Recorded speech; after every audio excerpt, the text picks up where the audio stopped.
Hey guys, this is National Master Kevin Yang back at it with another video, and this is another game in the series The Now. So, talking about my recent games, and I'm talking about the ones I'm playing online. Really, I'm going through, the practice online instead of on the board, and we're still learning things. So, let's get right to it. D4, D5, Knight C3, E6. So, looking in the center, knight wants to come this square, so it's all good. Bishop F4, looking at this square again. Bishop B4, pinning the knight to the king, so all these have some sort of intention, right? E3, opening up the queen to come to this diagonal, getting the bishop out this way. H6, bishop D3, and here I play A3. And now you might think, okay, why can't you just take here, right? Looks so bad like this. But actually, what more skilled players usually realize is that sometimes, a doubled pawn isn't that bad, but sometimes it can be a good thing. Like in this case, I could one day play this move, right? Or because I have the two bishops, right? I'm able to create some sort of attack. And that's what I'm going for. So bishop d7. I don't think it was the best move to develop the bishop. I think you could have played b6, get the bishop, get the knight out, right? And then a4 was because I wanted to prevent him from developing some sort of b5 or some sort of a5 thing. I thought the pawn here looked a little bit weak. I thought maybe he could get his bishop out here and exert some pressure on this side. So I just, just pushed it up like a turtle, just up and away. So a6, all right. So I know, if he ever plays here, banga, banga, boom. So I'm not worried about that. h4.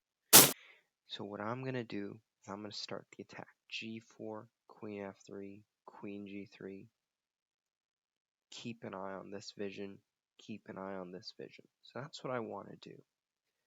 But also, I was thinking about keeping an eye, maybe b1, looking at this pawn. So there's multiple plans for white in this position. And it's just, both plans are great, but when it comes to getting more skilled, you usually have to determine, okay, which one is better for me? Which one do I think is better, right? And I choose the kingside plan. So knight f3, so I want to bring him in this way. I still bring him in. So queen d7 allowed me to get here with tempo on the queen. Like, I can take the queen next move. So that was very, it was inaccurate on my opponent's part. So he basically gave me a free move. Went back. Now I went queen f3. I want to follow up on my plan here, right? Then I played g4. Bam, bam. Queen d7. Now here I have two options. I can either take, queen takes, and get attacking this pawn and rook, or I can play g5. Get pressure on this guy, keep this guy on the board. That's what I thought I had to do. Because he's very strong. I don't want to trade him for him, right? Because usually when you think, okay, you have an active piece on the board, you usually don't want to trade down your best piece. Like if your queen is in the center, it's all dominating, you don't want to trade it off. Same thing applies here. Is that you'd really like this guy, and trading him off is going to be bad. So knight e4, I take the pawn. Rook h7. Now I play this interesting move. I don't take here. I play bishop 6. And I thought this was a really brilliant move on my part. Here's the reason. If I take here, he's going to have the ability to castle side, get his king safe, and he's going to look all great on this side. Even though this rook is out of the game, eventually he'll be able to come here, sack the rook for the bishop and pawn, and he might be fine. But by doing bishop f6, I prevent him from castling. So because these two guys won't be connected, this guy won't be as well.